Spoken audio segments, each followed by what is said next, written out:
안녕하세요. 여러분, 뉴욕 시장 조란 맘다니 아시죠?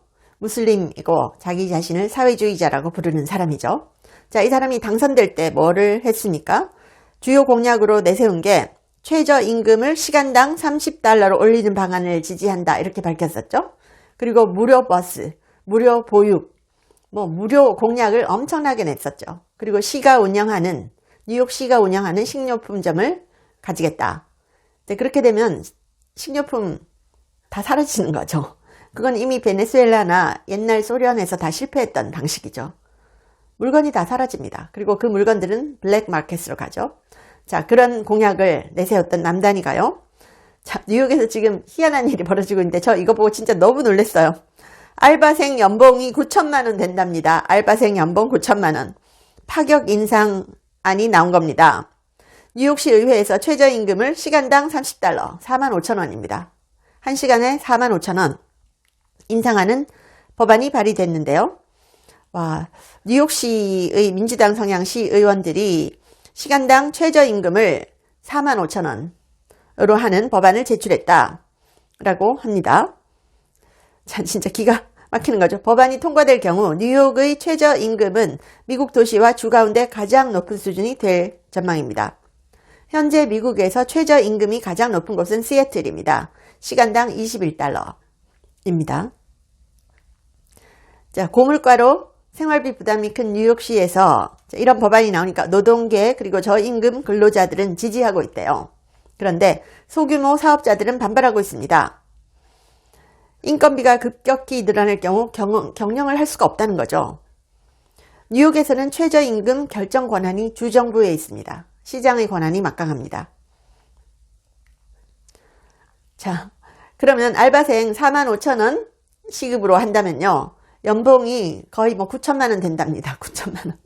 그래서 이 정도면 저 법안이 통과되면 70년대 아버지 세대 때 돈 벌러 독일 광부로 가던 심정으로 뉴욕에 가서 나 일하고 와야 되겠다, 이런 한국 사람들이 나오지 않을까 싶은데요. 참 기가 막힌데, 알바생 급여를 올리지 말고 물가를 낮춰야 되는 거 아니에요? 물가? 아니, 그게 해결책이면 그냥 시급 100만 원 때려버리지 그래요? 뭘 45,000원 합니까? 시급 100만 원 때려버리지? 그러면 더 잘 살 수 있지 않나요? 와, 뉴욕 시장 대박입니다. 뉴욕 시장 대박이에요. 뉴욕 진짜 망해봐야 정신을 차릴 것 같은데요. 최저임금 2배 올려가지고 시급 $30, 45,000원. 와, 이거 진짜, 이거 보고 진짜 헛웃음 나더라고요. 알바생, 그럼 이렇게 일하면 9천만 원 1년에 벌 수 있답니다. 자, 이제 소규모 사업장을 비롯해서 재계에서는 최저임금 인상안에 대해서 엄청 부정적인 입장을 내비치죠. 자, 커피숍 이런 거 하는 사람들이 얘기합니다. 시급 $30 주고 싶지만 돈이 없다. 최저임금 받는 파트타임 직원 겨우겨우 고용하고 있는데, 이렇게 되면 도저히 고용을 할 수가 없다는 거죠. 알바생 1년에 9천만 원 벌 수 있는 뉴욕시가 되려나? 와, 진짜 헛웃음 나오더라고요. 거기 가서 일해야 될 것 같아요. 9천만 원이랍니다. 자, 그리고요, 뉴욕시의 소형 건물주들, 임대사업자를 죄인 취급하기 때문에 노후가 무너졌다. 그래서 순식간에 깡통 건물주가 되고 있다. 이런 뉴스가 나오고 있습니다. 맘다니의 부동산 정책에 못 버틴다라는 거죠. 월세 규제 받고요, 주담대 고금리, 그리고 세금도 9.5%로 인상 추진하고 있습니다. 그래서 임대료 동결 정책, 맘다니의 임대료 동결 정책, 그리고 고금리에 직면해서 고사위기에 처했다는 뉴욕의 개인 임대사업자들입니다. 시당국의 임대료 규제, 그리고 주택담보대출 고금리, 그리고 맘다니 시장의 세금 인상 압박까지 더해지면서 임대용 주택은 매각해야 되겠다는 움직임이 가속화되고 있다, 이런 보도가 나오고 있네요. 월스트리트저널은 뉴욕의 개인 임대사업자들이 보유주택 매각에 나서고 있다, 이렇게 보도를 했습니다. 임대료 인상 폭은 법으로 묶인 반면 모기지 금리와 유지비는 치솟으면서 계속 적자가 누적되고 있다는 겁니다. 결정타가 이 맘다니 뉴욕 시장의 주택 정책입니다. 맘다니 시장은 임대료를 동결하고 시 전체 부동산 재산세를 9.5% 인상하는 방안을 추진 중입니다.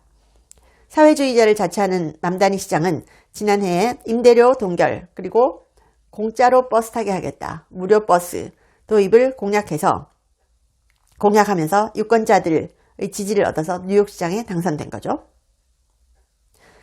한때 뉴욕 중산층의 안정적인 은퇴 자산이었던 6가구 미만 소형 건물은 이제 애물단지로 전락하고 있다고 합니다.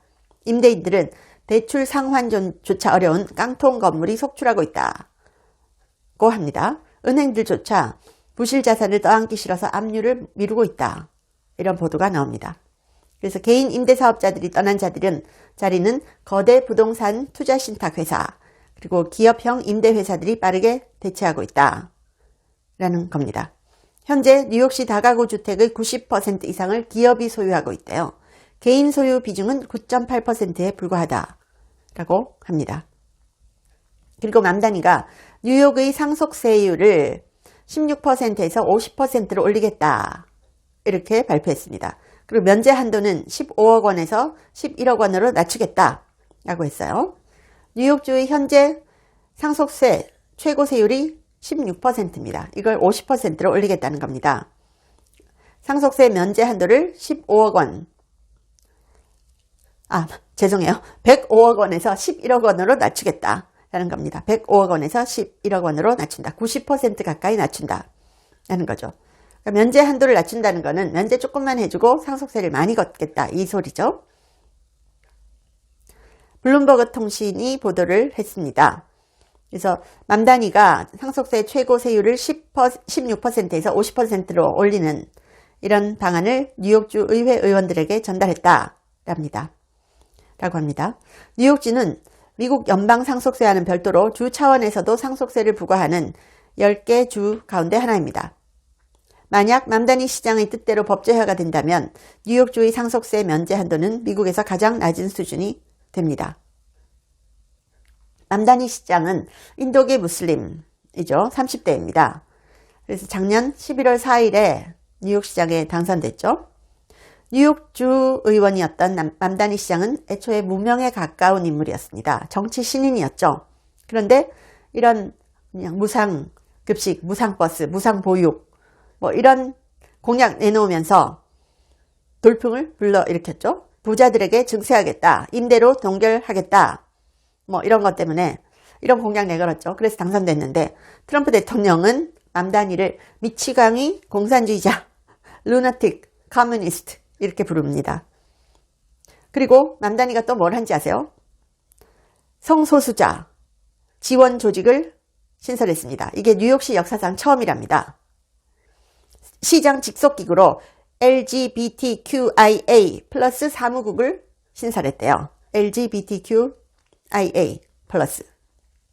그래서 주거, 고용 등에서 성소수자들이 공정한 기회를 얻도록 지원하는 곳이 이 사무국이라고 합니다. 자, 그러면서 맘다니는 이 테일러 브라운 변호사를 사무국 국장으로 지명을 했는데요. 이 테일러라는 사람은 뉴욕 역사상 처음으로 정부 부처를 이끄는 공개 트랜스젠더 여성이 될 것이다.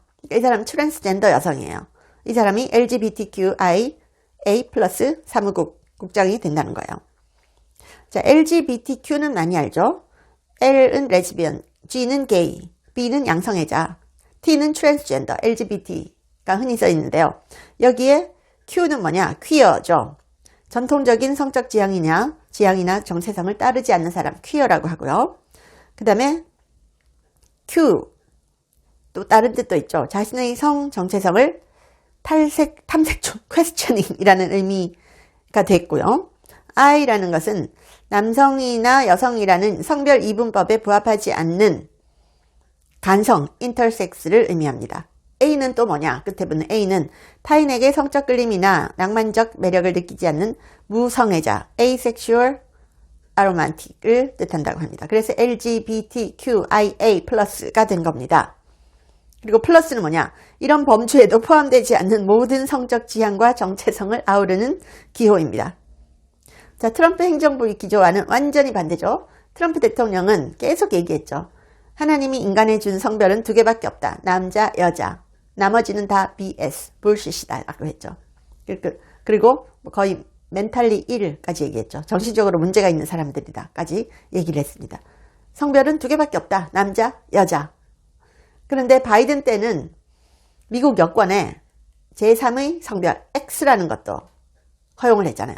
M, F, 그리고 X까지 있었습니다. 근데 그거 트럼프 대통령 들어서는 없앴습니다. 트럼프 대통령은 취임 이후에 연방정부의 DEI, 다양성, 형평성, 포용성 정책을 폐기했습니다. 능력으로 가는 거지 DEI, 다양성, 형평성, 포용성 가지고 사람 뽑지 않는다라는 거예요. 그리고 공식 문서 성별란에 남성, 여성 외 제3의 성을 뜻하는 X 표기를 금지하는 행정명령까지 내렸습니다. 그래서 맘다니는 완전히 트럼프 행정부와는 완전히 반대쪽으로 가고 있는 거죠. 자, 거기다가 맘다니가 진짜 미국 시민권 제대로 딴 거 맞냐? 이 의문이 또 제기되고 있습니다. 트럼프 대통령이 투표할 때는 citizenship, 증명해야 된다 강조하면서 이 무슬림 출신 시장 맘다니를 겨냥한 발언까지 했는데요. 맘다니는 우간다에서 태어났어요. 그런데 중간에 이제 미국 시민권을 받는 과정이 뭔가 이상하다. 이런 의혹이 지금 제기되고 있습니다. 트럼프 대통령은 맘다니 시장을 공산주의자다라고 하죠. 정책은 나쁘다. 이렇게 얘기를 하는데요. 최근에 공화당 의원 랜디 파인 이 뉴스맥스 그 프로그램에 나와가지고요. 조란 맘다니는 공산주의자다라고 하면서 바로 추방시켜야 된다라고 하고요. 시민권 빼앗아야 된다. 이런 발언까지 했습니다. 공화당 의원이 이런 발언을 할 정도입니다. 그래서 맘다니가 실제로 citizenship 그 시민권 딸 때 서류에다가 거짓말했다. 이런 의혹들이 지금 나오고 있는 상황입니다. 스티브 배넌 트럼프 대통령의 책략가죠. 이분이 이렇게 얘기합니다. 맘다니가 이 시민권을 획득하는 이 서류에다가 거짓말을 했다. 그래서 미국 시민이 아니고 뉴욕의 시장이 될 수 없는 사람이다. 이렇게 얘기를 하고 있습니다. 지금 맘다니 때문에 뉴욕이 엄청 시끄러운데요. 와, 이 맘다니가 이런 식으로 가다가는요. 뉴욕이 진짜 폭삭 망했수다. 이렇게 될 것 같은데요. 지켜봐야 될 것 같아요. 시청해 주셔서 감사합니다. 제 채널에 광고를 하고 싶다고 컨택 온 회사들이 한 150개가 넘었습니다. 미국 회사들도 많았는데요. 제가 전혀 광고를 하지 않았습니다. 근데 제가 유일하게 여러분께 광고하고 알려드리고 싶은 제품이 원더 프테로신인데 제가 1년째 매일 먹고 있습니다. 제가 관절이 안 좋아서 5,000보만 걸어도 무릎이 아팠거든요. 그런데 이걸 꾸준히 먹고 2만 보를 걸어도 전혀 무릎이 아프지 않아요. 너무 신기해서 전 세계에 알리고 싶어서 광고를 합니다. 관절 향상에도 좋고 노화로 인한 인지력 저하를 개선하는데요. 두뇌 건강과 관절을 한꺼번에 케어하는 효과가 있습니다. 고대 의대 연구진이 만들었고요. 학술지 저널 오브 알츠하이머스 디지즈에도 소개가 됐고 4개 이상 저널에 소개가 됐고 특허도 20개 이상 갖고 있습니다. 한국 제품을 전 세계에 알리고 싶어서 제가 이 채널에 유일하게 하나만 광고를 합니다. 감사합니다.